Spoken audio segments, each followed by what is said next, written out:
Issue 24. Keeping Score.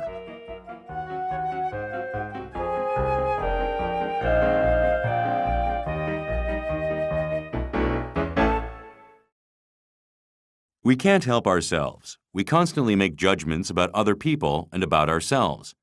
We do this from the first moment we encounter someone else, when we have very little information to go on, and we make these judgments in a very intense manner, so that, as it is said, first impressions are lasting ones. However, over time, as we learn more, we may modify or even change our opinions of others, and we can never expect to form a complete and completely accurate understanding of anyone. Even people we have known intimately for our entire lives are still capable of presenting themselves in a wholly new light. We also occasionally surprise ourselves and do something we never expected to do or react to something in a way that we had not anticipated. The others, of course, apply the same process to us, assessing us, categorizing us, subjecting us to constant scrutiny. To succeed in life, at least insofar as that means assuming a leadership role, depends in large part on mastering these three aspects of keeping score. Being able to read other people accurately, having a thorough self-understanding and controlling, or at least strongly influencing, how other people perceive us.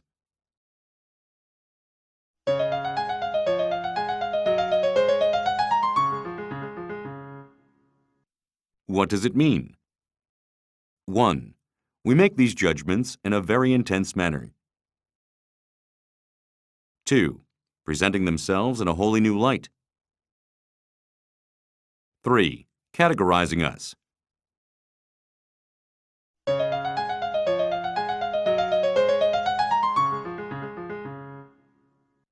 Comprehension. 1. According to the paragraph, what are we always doing? 2. Are our judgments usually final and comprehensive? Explain your answer. 3. How does successful scorekeeping affect our own futures? Teen Talk.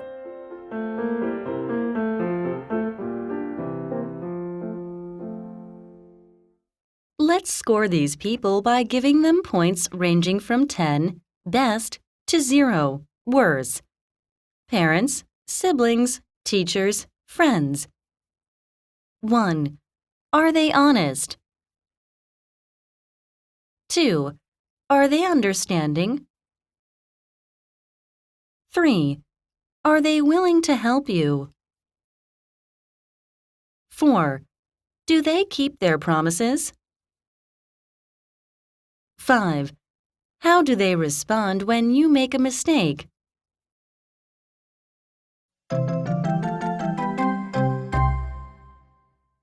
More talking points. 1. Using the same scale, let's score adults' driving manners. Do they drive safely and follow traffic rules? 2. Let's score adults' communication skills. Do you enjoy having conversations with them? 3. Let's score adults' lifestyles. Do you think they fully enjoy their life? 4. Let's score teenagers' courtesy to elderly people. Do they respect older adults? 5. Let's score adults' honesty. Do they keep their promises, especially to young people? 6. Let's score politicians' activities. Are they patriotic, or are they only interested in themselves?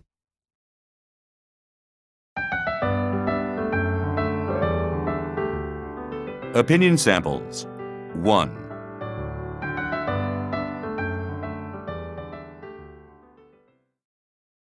On a scale of 1 to 10, I'd give most adults a 6 on keeping their promises. They tend to keep them when it is in their own interest to do so, but they violate them or forget about them in other situations. Too many times, I've been told that if I did something, I'd get something good in return. For instance, I was told if I studied hard, I'd improve my test scores, and if I got all A's, I'd get the new coat I wanted. so I studied harder than I'd ever studied before, but my grades stayed about the same. And I didn't get all A's, and I didn't get the code either. Or, I was promised that we'd go to France for our vacation, but we certainly didn't go. When I asked about it, I was told that nobody had ever said for sure that's where we'd go, but that they would think about it. That's usually the way it goes, in my experience. When I become an adult, I'll make sure my word is my bond, especially when I'm making promises to kids.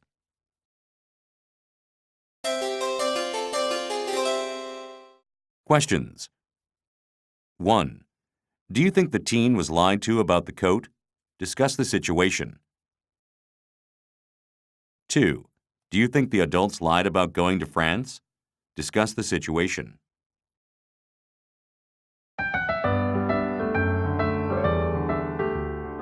Opinion samples 2.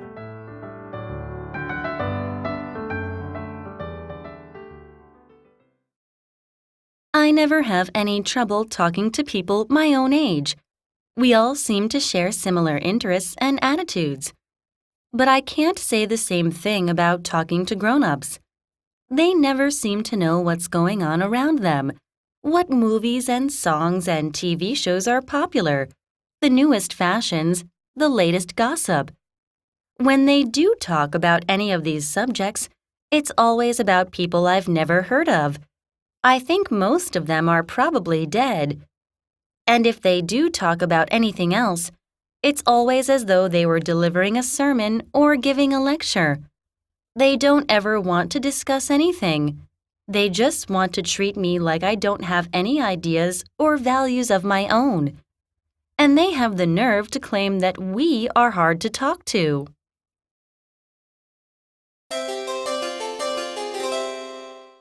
Questions. 1. Are there any adults you are comfortable talking to? What do you talk about? 2. When you are alone with your friends, what is the number one topic of conversation?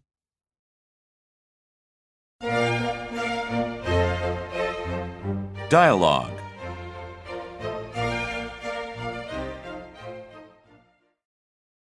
I wish you'd respect my privacy. You have no right to monitor my phone calls or my email. I certainly do. I'm your mother. But even moms have to respect some limits. I'm your son, but I'm also an individual with matters that I want to keep private. Son, there are a lot of bad people out there who are very good at using the internet to manipulate young people like yourself. Until you're completely an adult, I have to try to protect you as well as I can. How can you protect me? I know a lot more about the internet than you do. But I know a lot more about human nature than you do. These predators are very clever. You don't give me enough credit. I'm a lot more mature than you're willing to admit. So I gather from your conversations with certain young ladies. Those are supposed to be private. Why do you want to embarrass me like this? Why do you think you should be embarrassed about it? I'm embarrassed because you think I'm a little kid, or because you don't trust me. I'm just concerned about you. I love you and want to help you. I suppose you think those girls are also predators. Maybe, but from what I heard, I think it's the other way around. You shouldn't try to take advantage of them. I'm not trying to take advantage of anyone. We're just talking, that's all. I understand how you feel. I went through the same thing when I was your age, and I resented my parents' interference just like you do.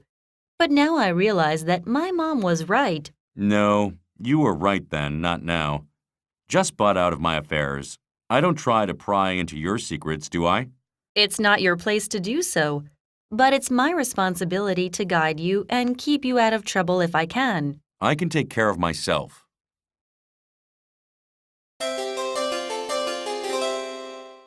Questions. 1. Do parents have some legitimate responsibility to know what their teenaged kids are up to at all times? Or should they trust them and let them do whatever they want? 2.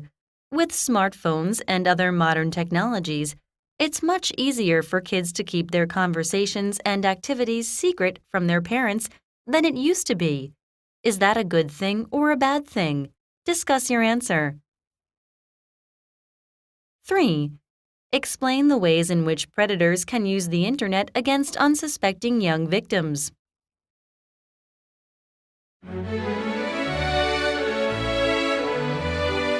Read and discuss.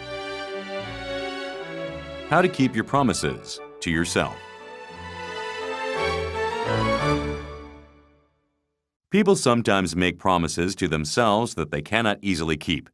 They may want to improve some aspect of their lives, such as studying harder or more effectively. Or they might want to give up a bad habit, such as smoking or eating poorly. Usually they begin with the best of intentions, but it normally does not take very long for problems to develop. People don't quite know what needs to be done. What does studying more effectively entail? Or haven't figured out what they need to do to change their own behavior. Do they eat poorly because they skip too many meals? Or do they go with their friends to a fast food restaurant too often? If they miss too many meals, it is because they have a time management problem, or it is because they can't fix their own meals properly or don't have anyone able to do it for them. If they go to the fast food eateries too many times, how can they cut down their participation without alienating their friends? Can they make better, healthier food choices? Whatever the issue is that prompted the desire to make a change. The cause of the problem is undoubtedly not an easy one to overcome, or it probably would not be an urgent problem to begin with.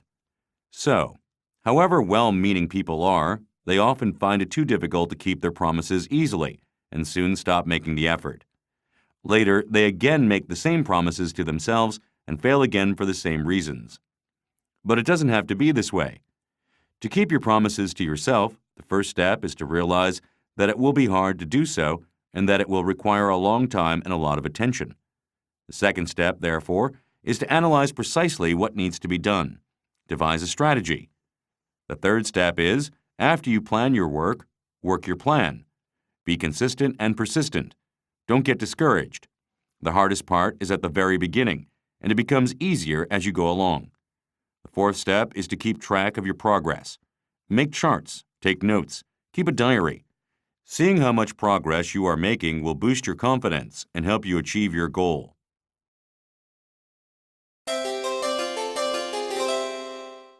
Questions. 1. Why are we willing to excuse our own failures to keep our promises to ourselves, but are very critical of others when they fail to live up to their commitments? 2. If you had a habit you wanted to break, how would you do it? 3. Are there ever any circumstances that would excuse people from violating a promise they've made? If so, what would they be?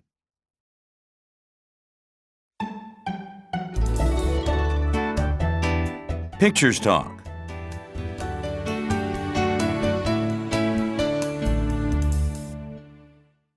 1. Questions. 1. What's your general impression of rich people? 2. Do you think the rich usually have a strong sense of noblesse oblige? Talk about any social responsibilities they have. 3. If you became rich, what would you do to help others? 2. Questions. 1. The number of poor people is on the rise, even while there is more wealth in existence than ever before. Why do you think this is the case? 2. Do you think we all have some responsibility to help the poor? Why or why not? 3. How can we narrow the gap between the rich and the poor?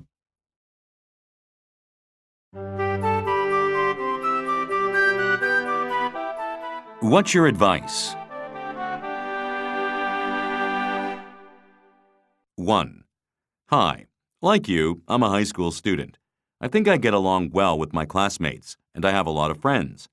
I've always been very active in after-school activities, such as basketball games, and I'm in the school band.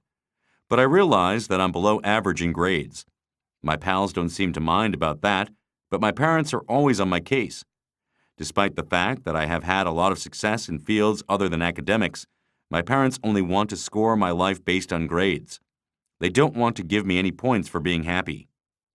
What can I do to change their attitude? Or am I the one who needs to change? Should I quit sports and music and concentrate on my studies? 2.